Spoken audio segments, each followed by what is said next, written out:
कैलाश पर शाम का समय था। ठंडी हवा चल रही थी, बर्फीली पहाड़ियों पर चांदनी चमक रही थी। पर फिर भी आज कैलाश की शांति में एक हल्का सा बेचैन सा अनुभव हो रहा था।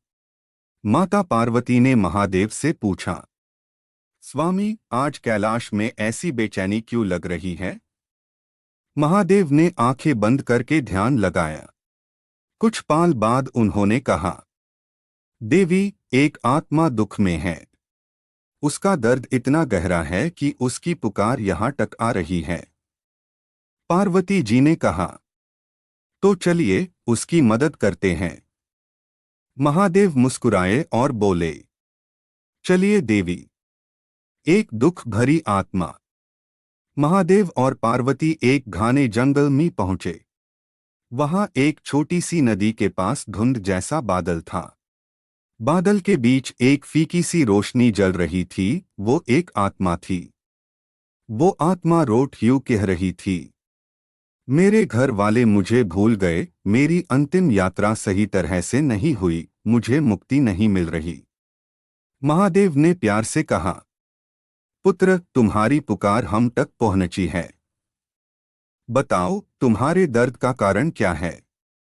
आत्मा बोली, मैं एक गांव का सज्जन आदमी था, पर एक दिन अचानक मौत हो गई। मेरे परिवार में झगड़ा हो गया, किसी ने मेरी अंतिम क्रिया ढंग से नहीं की। तब से मैं भटक रहा हूं, मुझे घर की याद और अधूरा काम परेशान कर रहा है। आत्मा रोएगा तो उसकी रोशनी और धुंध धुंधली हो जाती। महादेव की करुणा। महादेव ने अपने त्रिशूल को जमीन में गाड़ दिया। जहां त्रिशूल लगा, वहां से एक दिव्या ज्योति निकली जो आसमां तक पहुंची। महादेव बोले, तुम्हारी अंतिम क्रिया अब मैं खुद पूरी करूंगा। माता पार्वती ने कमल का फूल तोड़कर उस आत्मा के पास रखा और कहा, तुम अब स्वर्ग की यात्रा के लिए तैयार हो।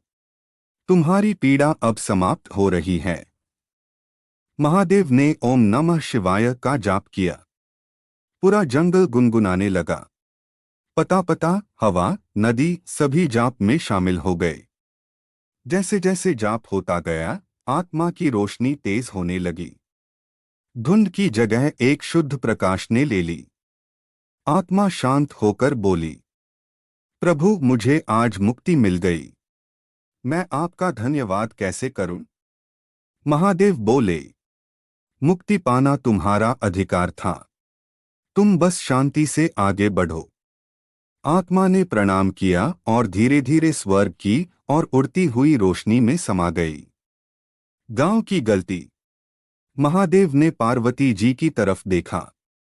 देवी, लोग आजकल जल्दी में जीते हैं, पर अपनों को अंतिम सम्मान देना, उन्हें आशीर्वाद के साथ विदा करना बहुत जरूरी होता है। पार्वती जी बोली, और वो आत्मा, उसका घर? महादेव बोले, आत्मा तो मुक्ति पा चुकी है, पर उनके परिवार का भ्रम तोड़ना जरूरी है। इसलिए महादेव एक गांव वाले बूढ़े बाबा के रूप में गांव में गए। उन्होंने लोगों को अंतिम संस्कार और श्रद्धा की महत्व बताया। गांव वालों को अपनी गलती समझ में आई। उस रात गांव में हर घर में दिया जला। आकाश में तारों की चमक बढ़ गई, जैसे आत्मा भी आसमां से अपने गांव को आशीर्वाद दे रहा हो। एंड महादेव और पार्वती वापस कैलाश आए। महादेव ने ध्यान लगाया, जिसे पूरे ब्रह्मांड में एक शांत ऊर्जा फैल गई। पार्वती जी बोले, स्वामी, आज आपने एक भटकती आत्मा को घर पहुंचा दिया। महादेव मुस्कुराए, देवी, जो दुख में हो, उसकी सहायता करना ही हमारे अस्तित्व का काम है। कैलाश पार एफआईआर से शांति छा गई।